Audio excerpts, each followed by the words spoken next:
Hello everyone, welcome to my channel.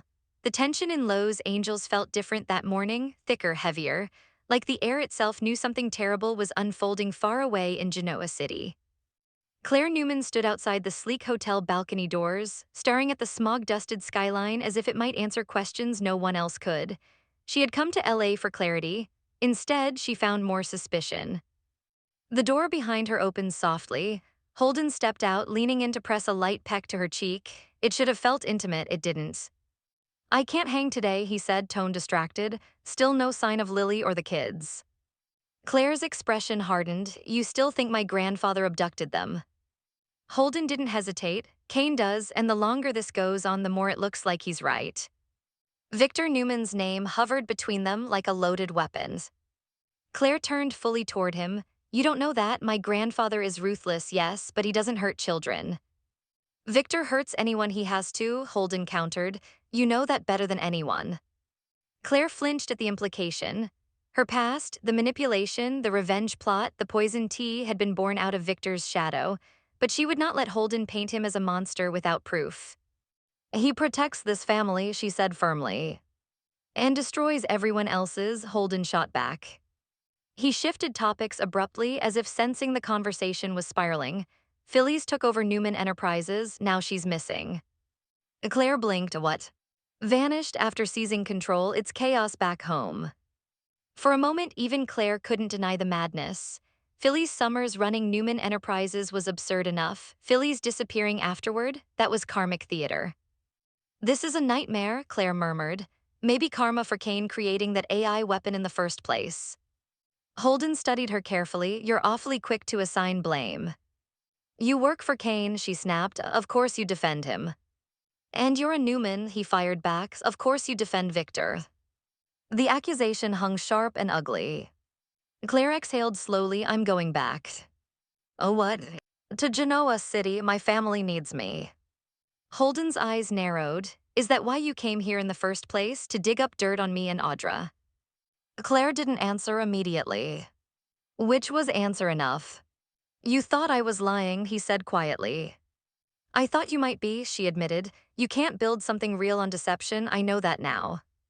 There was an irony in her self-righteous tone that she couldn't seem to hear. "And now you're the morality police?" Holden asked dryly. She ignored that. "There's something else," Claire said carefully. "The art dealer, he disappeared." Holden went still. "I've been asking questions," she continued. "He vanished after doing business with you and Audra." "You think we killed him?" Holden laughed incredulously, a little too quickly. "I don't know what you're capable of." The words cut deeper than she realized. Holden stepped closer, voice low. "You nearly wiped out your entire family, Claire. You poisoned your great-aunt, and you're questioning what I'm capable of." Her jaw tightened. "Was it an accident?" she pressed. "What happened to him?" Holden stared at her as though she'd just lost her mind. "You've built an entire crime in your head." But Claire's instincts told her otherwise. And the fact that he looked rattled only made her more certain she was close to something dangerous. Miles away, on the Cain train barreling through the countryside, tension had reached a fever pitch.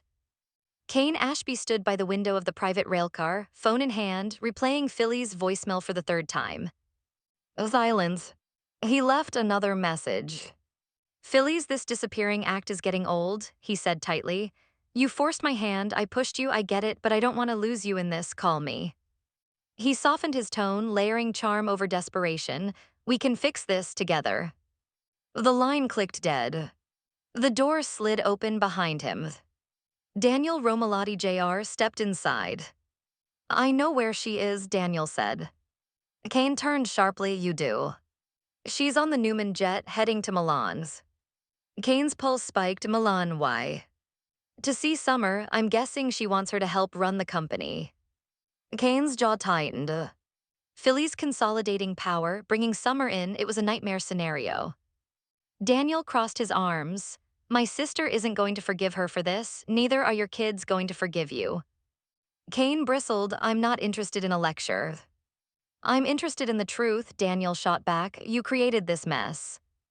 Cain's composure cracked slightly. "All I want is my family back." There it was, raw, unfiltered. Daniel hesitated. Cain stepped closer. Victor would never hurt Lily, he wouldn't hurt Neil's daughter, you know that. Daniel nodded reluctantly, I believe that. But my wife is missing, my children are missing, and Phyllis is playing CEO like it's a game. Daniel sighed heavily, she won't listen to me. Try, Cain demanded, for Lily. The name landed hard. Daniel looked conflicted. Cain lowered his voice. If you hear me out and still refuse, I'll back off, but just hear me. Daniel studied him carefully, seeing not the ruthless businessman but the desperate husband. He nodded once. Back in Genoa City, the air inside society crackled with hostility. Billy Abbott was packing like a caged animal.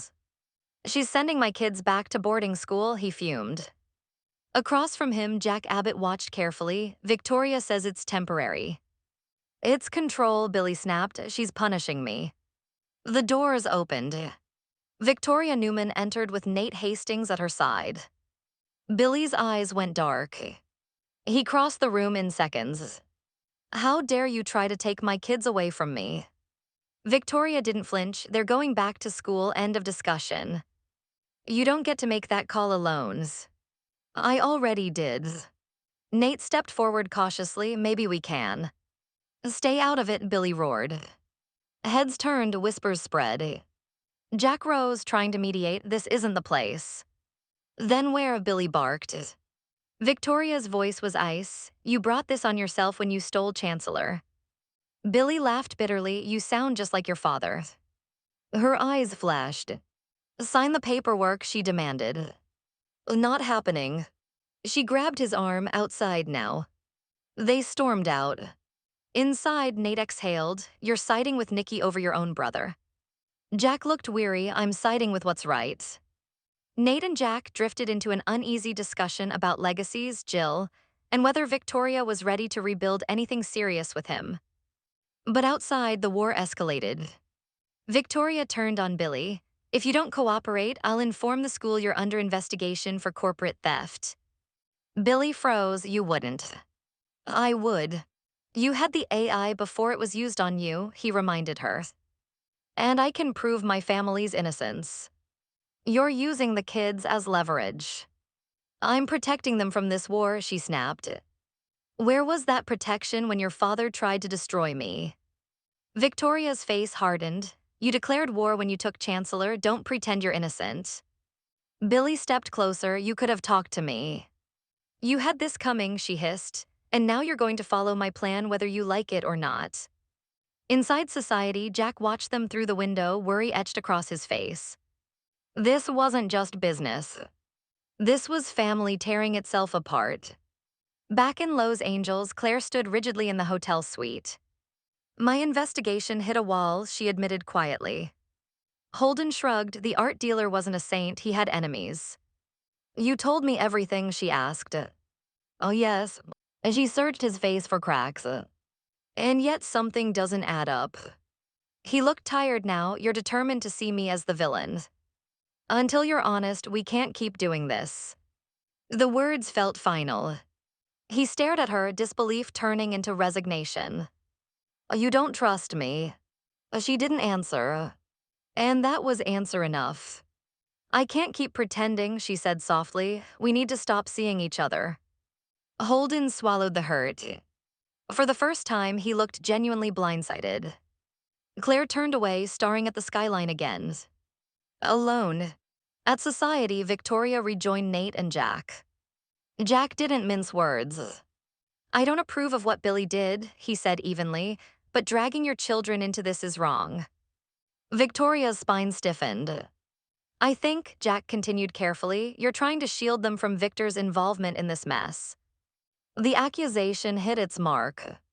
Victoria's composure cracked for just a second. Burn, Nate muttered under his breath. The war lines were drawn, and no one was walking away unscathed. The rhythmic clatter of the train tracks beneath the private railcar did nothing to calm the storm raging inside Cain Ashby. He stood across from Daniel, hands braced against the polished table between them, eyes blazing with urgency. Just hear me out, Cain said, voice low but intense. After that, if you still think I'm the villain here, I'll back off. Daniel folded his arms, conflicted but listening. My wife is missing, Cain continued. My children are missing, and the only leverage I have left is convincing your mother to reverse what she did. Daniel let out a slow breath. You think this is that simple? You really believe Mom is just going to wake up in Milan, look at the skyline, and suddenly decide to hand Newman Enterprises back to Victor? No, Cain admitted, but I think she loves her children more than she loves power. Daniel almost laughed. You don't know my mother the way you think you do. Cain's jaw flexed. I know she thrives on chaos, I know she's fueled by revenge, but this is bigger than her ego. And you're not fueled by ego, Daniel shot back. You created that AI, you played with fire, Cain. I was trying to protect my family. And now they're gone. The words landed like a slap. Cain looked away for a moment, swallowing hard. When he turned back, the anger was gone, replaced by something rawer. I will burn down everything I've built to get Lily and those kids back, he said quietly. Daniel studied him carefully. There was no arrogance left in Cain's eyes, just desperation. You really believe Victor has them? Daniel asked. Cain hesitated. I believe Victor is capable of anything when he feels cornered. And I believe, Daniel replied, that Victor would never hurt Neil's daughter or her children. Cain nodded, then help me make sure this ends before it spirals further. Daniel rubbed a hand over his face. I've been talking to Mom since the beginning, she didn't listen. Try again, Cain pressed. Tell her what this is doing to Summer, to you, to everyone. Daniel shook his head. She won't give up that kind of power. Not for me, Cain agreed, but maybe for you. Silence stretched between them. Finally, Daniel muttered, I'll call her, no promises. Cain exhaled slowly. It wasn't victory, but it was something. Across the country, in Genoa City, the confrontation outside society had escalated from tense to nuclear. Billy's voice was hoarse from shouting. Victoria's composure was cracking at the edges. You're threatening to smear me to a school board, Billy demanded. I'm protecting my children, Victoria snapped. By lying about me. By shielding them from a war you started. Billy's laughter was bitter. You're rewriting history, Victoria. The Newmans had that AI long before it was used against you. And you stole Chancellor. You pushed me into that corner. Victoria stepped closer, lowering her voice. You think this is about revenge? It's about stability. The kids need distance from this mess. Billy's expression softened for just a fraction of a second. I agree they need distance, but not from me. Her eyes flickered.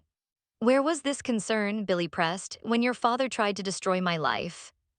Victoria's jaw clenched. Don't drag my father into this. He's already in it, Billy shot back. Every move you make screams Victor. The accusation struck home. Victoria straightened her shoulders. Whether you like it or not, you're going to cooperate. Billy stared at her, realizing something. This wasn't just strategy. This was fear. Victoria was afraid of Victor losing control, of the empire crumbling, of her children being caught in a public scandal. And fear made Newmans ruthless. Inside society, Jack watched the two of them through the window before turning back to Nate.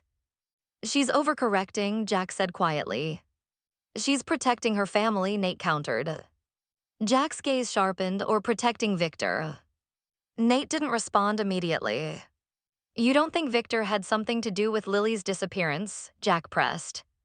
Nate shifted uncomfortably. I don't know what to think anymore. Jack exhaled. This entire mess started with that AI, and Victor had it first. Nate's silence said more than words. When Victoria returned inside, tension followed her like a shadow. Jack met her gaze head-on. I don't approve of what Billy did, he said calmly, but putting your children in the middle of this crossfire, that's wrong.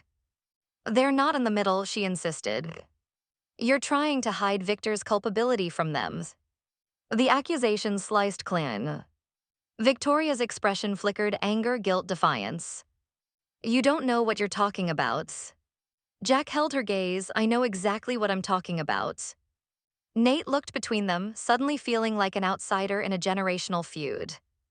Meanwhile, in Los Angeles, Claire stood in the hotel suite with her suitcase open on the bed. Holden leaned against the wall, watching her pack. So that's it, he asked quietly. I can't ignore what I found, she replied without looking at him. You didn't find anything, he argued. You built a theory. The art dealer vanished. He had enemies, and you had motives. He let out a harsh laugh. You really think I'm capable of murder? Claire paused. The truth was she didn't know. And that terrified her. I don't know what you're capable of, she admitted. Holden's expression darkened. That's rich coming from you. She froze. You poisoned your own family, he continued. You almost killed your great-aunt, and now you're judging me. Claire's voice hardened. I've changed. Have you, he challenged, or did you just redirect your obsession? The words stung because they weren't entirely wrong. Claire zipped her suitcase. Until you can be honest, she said, we can't keep seeing each other. Holden stepped forward. I have been honest. Then prove it. He stared at her for a long moment, but he didn't offer proof. And that silence sealed their fate. I hope you find what you're looking for, he said finally. Claire didn't respond. She walked out of the suite without looking back. On the Cain train, Daniel stepped into a quieter compartment, dialing his mother's number. The call rang. And rang. Finally, Phyllis answered. What now? She asked briskly. Mom, Daniel began carefully, we need to talk. If this is about Cain whining, it's about Lily. That stopped her. Daniel lowered his voice. This isn't a game anymore. Phyllis exhaled. You think I don't know that?